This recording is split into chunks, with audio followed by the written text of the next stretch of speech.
Welcome to the itdvds.com YouTube channel. This is just a sample of the training available at itdvds.com. If you would like to see complete training, please go to itdvds.com. Now let's begin the sample. With TCP/IP and Ethernet, we have something called a broadcast, and a computer or device can send out a broadcast, and that broadcast will reach all hosts or devices in the broadcast domain.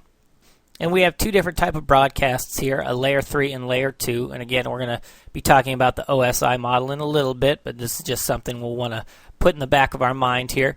A layer 3 broadcast is the last IP in the subnet, and we'll talk about how to figure out what the last IP or the broadcast address is for a particular subnet. But let's just take an example, 192.168.6.0/24, so this is going to be a Class C subnet. The broadcast IP address for this is 192.168.6.255. So if a computer that's in this subnet sends a packet to this IP address, then it's actually going to go to all hosts in the broadcast domain, so in the subnet. And then we have our layer 2 broadcast. This is going to use a MAC address, but the MAC address is all Fs.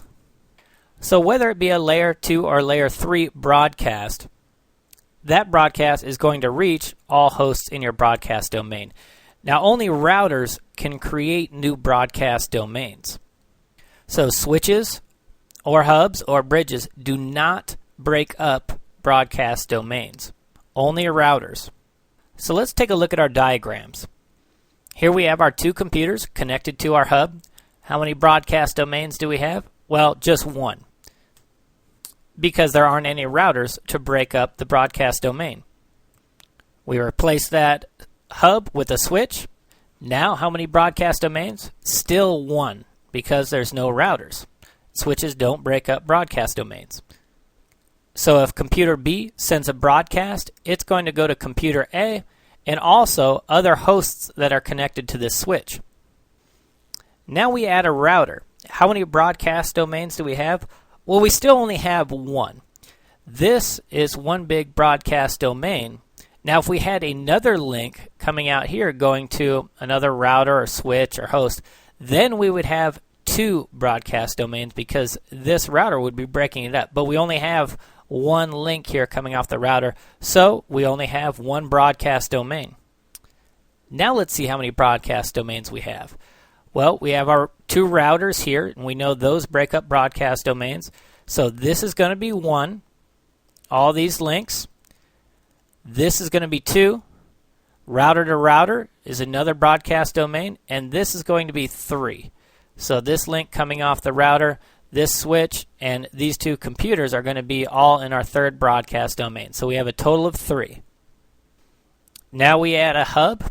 How many broadcast domains do we have? We still have three, because hubs don't break up broadcast domains. Even if this was a switch, we would still only have three broadcast domains because we would have one. So this is all going to be one, all these computers, including our hub, two, and three. So all of these links and computers and the switch is going to be in the same broadcast domain. So still only three. So let's say this computer sends a broadcast, whether it be a layer 2 or layer 3 broadcast, it sends it out. Well, this host, and this host is going to get that broadcast because it's going to be sent out to all hosts in our broadcast domain, and our broadcast domain includes this host, this host, this host, and this host. But it's not going to reach this host or this host because this router is breaking up the broadcast domain. And if this host sends out a broadcast, then only this host is going to get it. It's going to be stopped here at this router. This router is going to drop the broadcast. It's not going to forward it on. Now, why would we want to break up our network into multiple broadcast domains? Well, broadcast packets, because they go to all the hosts on your broadcast domain, they can use up a lot of bandwidth and a lot of network resources.